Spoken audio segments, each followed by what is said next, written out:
Hola a todos y todas, sean bienvenidos a una nueva emisión de su podcast En órbita. Como se ha vuelto ya habitual en este espacio, deseo agradecer profundamente a todos aquellos que se han seguido vinculando emisión a emisión, particularmente en las últimas semanas. Igualmente deseo extender una calurosa bienvenida a las personas nuevas del canal en YouTube, en Spotify. Recuerden que estamos como En órbita podcast y desde luego agradecer al Dr. Marcelo Sklarowski, agradecer a los amigos Iván en España, David Pardo Moya y desde luego Nicolás Plaza. Agradecer igualmente en Argentina a Valeria. En el caso de Miami un saludo para Dimar Susey.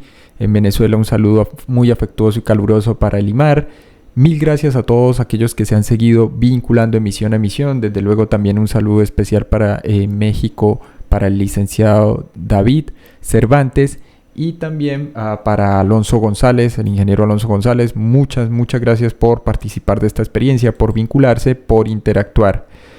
Pues bien, mis queridos podescuchas, hechas estas salvedades y antes de entrar en materia con el tema que traigo para hoy, deseo anunciarles que sigue abierto lo que es el curso individual personalizado con un enfoque 100% flexible, programable, acorde a las necesidades, cargas horarias, diferencia, latitud donde se encuentre la persona interesada, tanto para lo que se conoce clásicamente como viajes astrales o la experiencia fuera del cuerpo y junto con esta los sueños lúcidos, o para cualquiera de los seminarios derivados. Aquellos que han estado preguntando, esos seminarios no son prerequisito, no son un segundo nivel si se quiere entender o ver de esa forma, simplemente son temas o tópicos de investigación vinculados directa e indirectamente con el fenómeno principal que aquí nos ocupa, que es lo que sea la experiencia fuera del cuerpo. Entonces, en este caso, por ejemplo, a efectos prácticos tenemos el último que es sobre estados precognitivos, inducción de estados precognitivos tanto en vigilia como en sueños. Para inducir eso que técnicamente se conoce como sueños precognitivos, hay 4 procedimientos que se prueban, se testean, se plantean basado en las aportaciones de la neurocientífica Julia Musgrave y desde luego del ingeniero aeronáutico William Dunn, quien de forma empírica llega también a la inducción de estos estados precognitivos en vigilia y en sueños. Cualquiera que esté interesado, sea en el curso base o en estos seminarios o en este seminario en particular, recuerde que pueden contactar a los correos en orbitapodcast1@gmail.com o hacerlo también a academiadeproyeccionastral@gmail.com o con Telegram se pueden comunicar al móvil +57 317 467 2378, repito, +57 317 467 2378 con Telegram. Pues bien, hecha esta salvedad entonces vamos a entrar en materia. El tema propiamente a plantear o a tratar de desarrollar ha estado vinculado, para aquellos que han estado siguiendo cada una de las últimas emisiones en los últimos 2 meses, está de una parte muy emparentado con lo que ha sido hasta ahora la saga de el universo holográfico y las implicaciones de este, y de otra parte entonces claramente va a tocar temas como el más reciente, campos de torsión y experiencias extracorporales, técnicas de bilocación y sueños en un universo holográfico, al igual que el universo fantasma. Pero a un mismo tiempo, mis queridos podescuchas, el tema a desarrollar hoy se vincula específicamente con eso que bien o mal se entiende también como campos o teoría de campos. A propósito del hipotético campo de torsión, digo hipotético en el sentido en que todavía un sector bastante grande de la ciencia tradicional tiene cierto tipo de resistencia mental, independientemente de la carga de prueba, de los teoremas ya demostrados, por eso se llaman teoremas, a nivel físico-matemático, y de las implicaciones más allá de la física de partículas sin necesidad de recurrir a la mecánica cuántica. Los campos es un concepto fundamental en física, en psicología también se maneja, en sociología también, pero particularmente en la ciencia física lo que hacen es describir la distribución de magnitudes físicas en el espacio y el tiempo. Es decir, como por ejemplo el campo eléctrico o gravitatorio tiene una distribución dentro del espacio-tiempo. Se considera que un campo claramente es una propiedad intrínseca del espacio que se manifiesta a través de fuerzas o efectos en objetos que están en contacto con ese campo.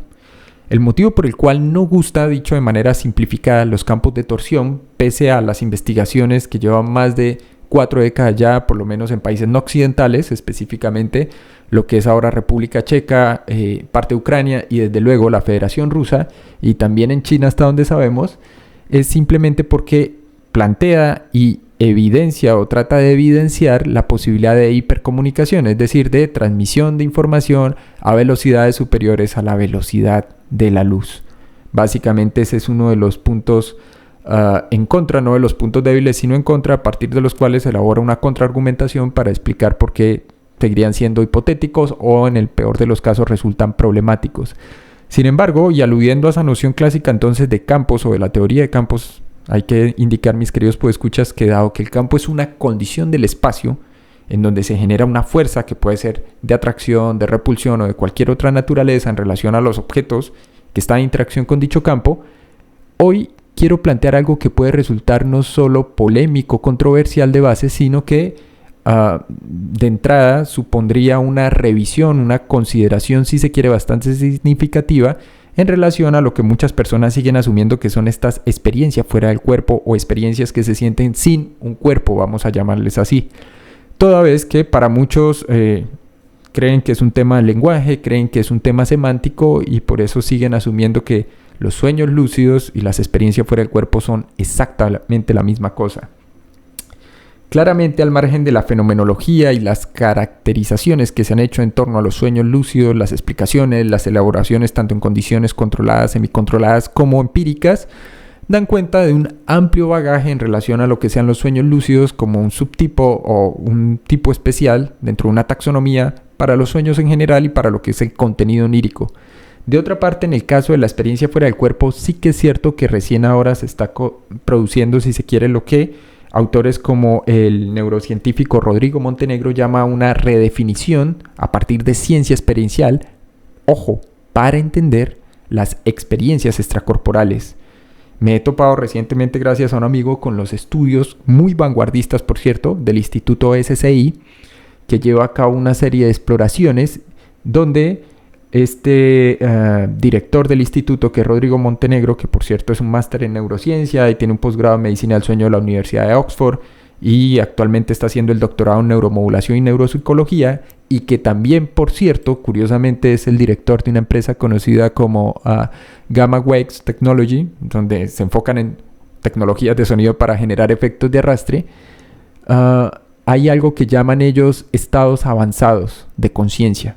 Ojo a esto, no estados alterados, no modificaciones de la conciencia, sino estudios con estados avanzados de conciencia. Es cierto que esto tiene cierta vinculación con un campo muy peculiar de la psicología, denominado psicología transpersonal, pero más allá de lo que sea la psicología transpersonal y de sus fundamentos y orígenes con personajes como Wilber, Maslow o Grof, aquí los estados avanzados de conciencia son unos atributos, características, condiciones y capacidades específicas que suelen presentarse durante cierto tipo de eventos particulares y que tienen una correlación con las experiencias fuera del cuerpo.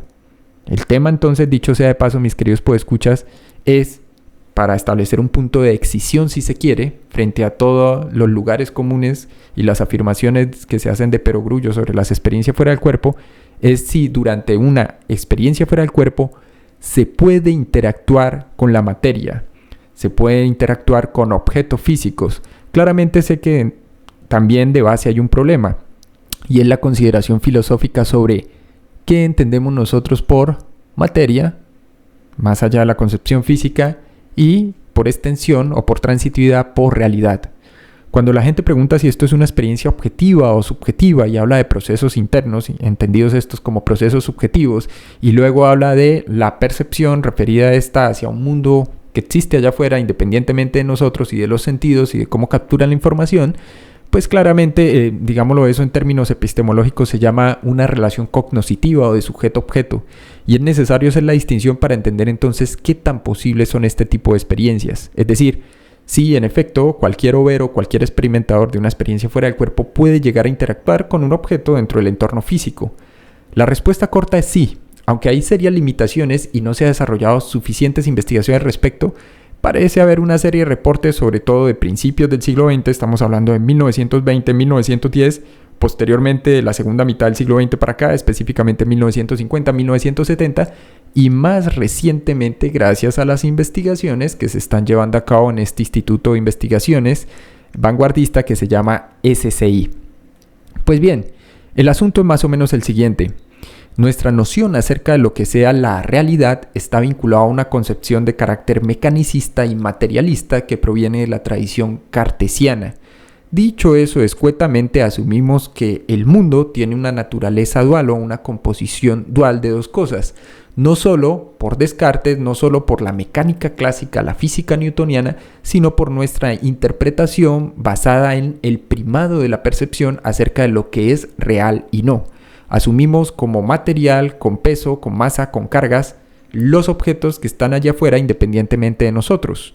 Del otro lado hay posturas que se van al extremo de algo que en filosofía se conoce como panpsiquismo o solipsismo, si se quiere, que es una suerte de metafísica idealista donde la mente, lo que sea, esta es literalmente la que da forma, construye y crea la realidad. No estoy aquí para hacer una disquisición de carácter filosófico o consideraciones sobre qué esquema o qué punto de interpretación tiene la razón sobre estas cosas. El punto es que estas experiencias fuera del cuerpo no son experiencias en el sentido clásico subjetivas. Lo único que hay de subjetivo en estas experiencias, mis queridos podescuchas, y es una sugerencia, es la interpretación que cada individuo hace a posteriori y una vez le ha ocurrido en primera persona este conjunto o este tipo o este rango de experiencias y sensaciones. Entonces, aspectos como el sistema de creencias, el universo simbólico, la latitud, el grupo etario, la edad van a influir, las lecturas previas, y van a ser fuertes determinantes de cómo esta persona que ha tenido esta experiencia peculiar la está interpretando y la está dando a conocer o la está compartiendo. Ciertamente esto también se vincula de otra parte con lo que sea el problema mente-cuerpo, que va más allá de la filosofía de la mente, donde hay diferentes posturas y donde, por ejemplo, las experiencias extracorporales hacen un gran aporte de información. Pero ¿cómo es que nos topamos con esto? Para la mayoría de personas que están familiarizadas con el trabajo literario de Robert Monroe, que es eso, 3 textos escritos por Robert Monroe en la década de los 70 y 80, sabrán que en sus primeras experiencias o en sus primeros autoinformes muy anecdóticos, afirmaba haber tocado o pellizcado a una mujer, a una amiga, a X kilómetros de distancia del punto desde el cual se produjo la OVE. Curiosamente hay muchos más relatos e informes de este tipo, y también hay foros y subforos, particularmente en Estados Unidos, donde las personas están tratando de testear y probar a aquellos que han tenido algunas de estas experiencias, sean inducidas o espontáneas, si es posible o no mover, tocar, desplazar objetos, una vez se ha conseguido el estado OVE. Y esto plantea entonces una segunda pregunta o abre un gran campo de posibilidades e interrogantes. Y son básicamente que si se puede interactuar con aquello que denominamos como materia física, entonces esta experiencia ciertamente va más allá de al margen de interpretaciones subjetivas, la carga subjetivista con la que se le pretende adjudicar una naturaleza ilusoria, irreal, o alucinatoria si se quiere incluso. Y aquí es cuando empieza esto a ponerse interesante. ¿Por qué, mis queridos podescuchas? Ciertamente las experiencias extracorporales y los pocos experimentos que se conocen hasta ahora de interacción con la materia se han convertido en todo un campo de estudio fascinante que ha explorado el potencial de la conciencia no solo para trascender el cuerpo físico, sino una nueva consideración a partir de la teoría de campos, y por eso les estaba hablando de campos de torsión en el último podcast, en donde si bien estas experiencias se habían considerado como subjetivas, ha surgido un nuevo vínculo con patrones específicos de actividad cerebral y procesos neuronales, donde, más allá de los campos convencionales de la física y la mecánica cuántica, es posible este tipo de interacciones que desde luego abre todo un marco nuevo de posibilidades. Hay experimentos que, por ejemplo, han utilizado campos magnéticos o de percepción corporal, en donde se intenta inducir estos estados y luego ver cómo el over o el proyector, o como le quieran llamar, puede o no llegar a interactuar con el mundo físico circundante. Obviamente esto cuenta con una elaboración. Esa interacción con la materia es la que parte de la proposición justamente de un grupo de investigadores que indican que en estas experiencias sí podría haber una forma de conciencia que interactúa con la materia de forma, ojo, no local, sin acudir a la mecánica cuántica o sus explicaciones, sin acudir a la teoría cuántica de campos. Y entonces, mis queridos podescuchas, nos adentramos aquí en una materia un poco más cenagosa, soy consciente, pero también fascinante, porque aquellos que hayan tenido la experiencia, entonces sepan que es una, aunque remota por ahora, posibilidad, y los invito a que experimenten o corroboren de primera mano para aquellos que son capaces de inducirlo con mediana regularidad. Y esto claramente va a permitir establecer un punto de distinción y, si se quiere, de diferencia o un distanciamiento por lo menos relativamente crítico frente a esas consideraciones, generalizaciones, lugares comunes y afirmaciones a priori sobre el hecho de que un sueño lúcido es igual a este tipo de experiencias. Y entonces esto va más allá de las interpretaciones desde la mirada de quienes viven estas experiencias, mis queridos podescuchas. Hay un autor ya fallecido bastante interesante que es Marcel Louis Forhan. Era de hecho un ingeniero eléctrico francés que se había especializado en instalaciones eléctricas, tranvías e instalaciones de algo que se conoce como TSF. Sin embargo, Forhan fue más conocido a principios del siglo XX, específicamente en 1915-1917, por la aparición de una trilogía de textos de metafísica dura y pura. Uno de estos se llama Manual Práctico o Práctica para la Proyección Astral, es el término. Ojo, estamos hablando de 1917. Hay otro texto de Forhan que se llama Experimentos u observaciones experimentales de 12 años en proyección astral y experimentos con la materia. El texto propiamente tiene un título, un subtítulo. El título creo que es El médico del alma. Y son textos que han sido reimpresos, actualmente se encuentran en Amazon. Pero lo interesante, más allá de las anécdotas, es la descripción de los experimentos y que, de hecho, a la luz, por ejemplo, de los estudios actuales sobre estados avanzados de conciencia y de lo muy, pero muy, muy interesante y promisorio que redefine toda esta experiencia y que plantea desde el campo científico, en el sentido más tradicional, personajes como Rodrigo Montenegro, el máster en neurociencias del SSI, pues vale la pena echar un nuevo ojo, revisitar entonces estas posibilidades. En el caso de Forhan hay un experimento bastante interesante y es más o menos el siguiente. Encontrarse a uno mismo ciertamente en algo que pareciera un cuerpo inmaterial, un doble, un duplicado para aquellos que han tomado el curso con este servidor, ciertamente es una experiencia desconcertante. Percibirse como un ser no físico es un concepto no solo difícil de comprender, sino de asimilar cuando no se ha experimentado en primera persona o, para este caso, tercera persona. Uno de los primeros instintos de muchas personas que tienen este tipo de experiencias extracorpóreas es intentar mover objetos. Curiosamente, esto no es algo de lo que se hable tan abiertamente en foros y demás, porque lamentablemente por el folclore y toda la parafernalia que acompaña esto, entonces la gente empieza a hablar de dimensiones, cuerpos en plural, densidades, energías astrales, etcétera, etcétera, y hace esto que se pierda de vista el objetivo, el propósito primario, que sería testear y probar la posibilidad de interactuar con objetos, vamos a decir, físicos sólidos. Forhan inicia una serie de experimentos más o menos entre finales de 1898-97 y principios de 1905. Comenzó sus experimentos intentando mover un trozo de papel mientras estaba en este estado OB. Él escribió sobre su incidente más o menos de la siguiente forma: nada distrajo mi atención. Recordando lo que había decidido hacer, me dirigí a la cómoda, pero vi allí que sobre esta reposaban 2 trozos de papel en lugar de uno. Los recogí ambos y los puse sobre la cama. Luego, retorné en lo que considero serían un par de minutos a mi cuerpo.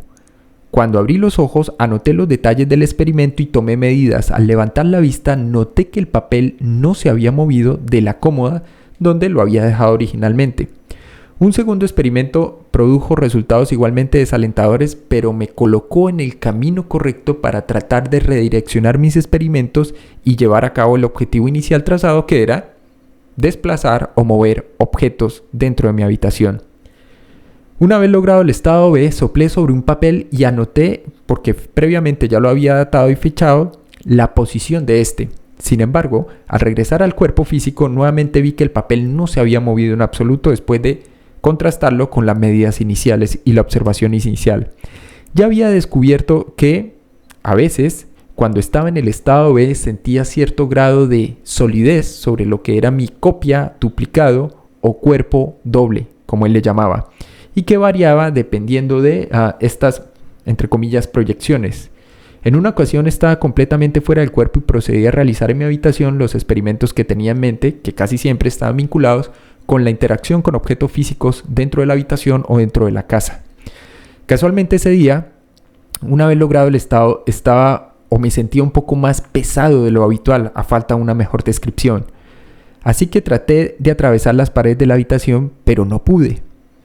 Al esforzarme un poco más, solo conseguí sentir un extraño dolor en lo que sería mi frente física, que claramente no era, toda vez que mi cuerpo estaba allí tendido sobre la cama, así que tuve que recurrir a salir por una de las ventanas del cuarto. Extrañamente, todo esto me hizo mucha gracia. Creo aquí que empezó la pista inicial o la respuesta a la manipulación de entornos físicos, que podría estar justamente en otra dirección, como señala Forhan.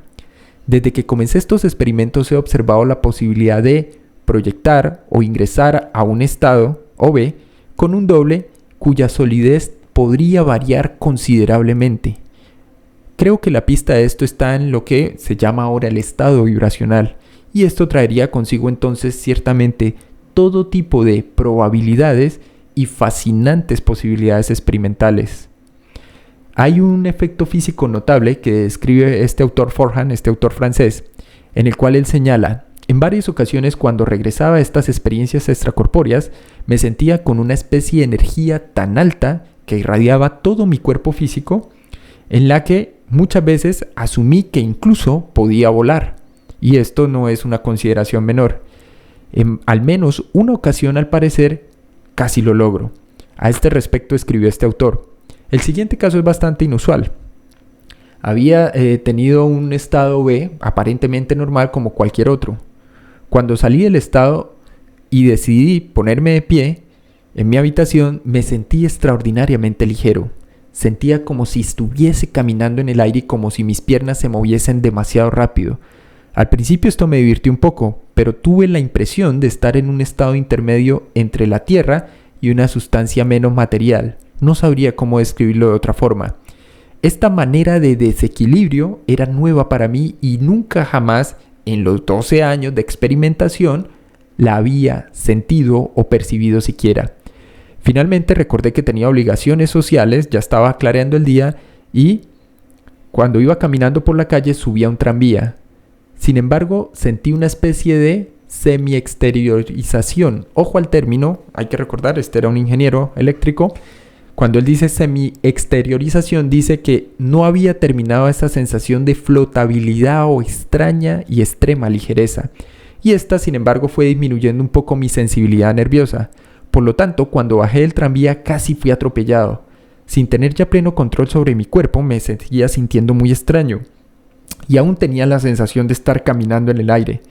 Al bajar al tranvía sentí como si se abriera un abismo a mis pies y reaccioné violentamente para tratar de mantener el equilibrio. Todo esto duró apenas un par de minutos. Cualquiera que me hubiera visto solo me habría visto dar unos pasos más rápido de lo necesario o como si me hubiese quedado suspendido ligeramente por unos segundos en el aire. No caí, pero la intensidad de las impresiones que experimenté en tan breve instante superan cualquier tipo de imaginación posible y claramente estaba ya en el pleno control de mis capacidades o por lo menos del resto de mis capacidades en el día. En cualquier caso, no creo que deba, y esto es lo que escribe el autor al finalizar sus notas y su registro de actividad, fomentarse tales estados de lo que él llamó levitación espontánea. Como mis queridos podescuchas, empiezan a multiplicar otra serie de casos y por eso quiero desarrollar aquí una segunda parte para una futura emisión a partir de 6 experimentos bastante puntuales que llevó a cabo el psicólogo norteamericano Charles Tart, quien por cierto fue íntimo amigo de Robert Monroe y tuvo la oportunidad, a petición suya, de llevar a cabo unos experimentos con Monroe que están registrados por parte de Charles. Pues bien, mis queridos podescuchas, espero que haya sido del agrado de ustedes esta primera entrega. Mil gracias a todos por escuchar. Recuerden suscribirse, activar la campana de notificaciones, darle like, comentar, compartir. Nos veremos entonces en una próxima emisión.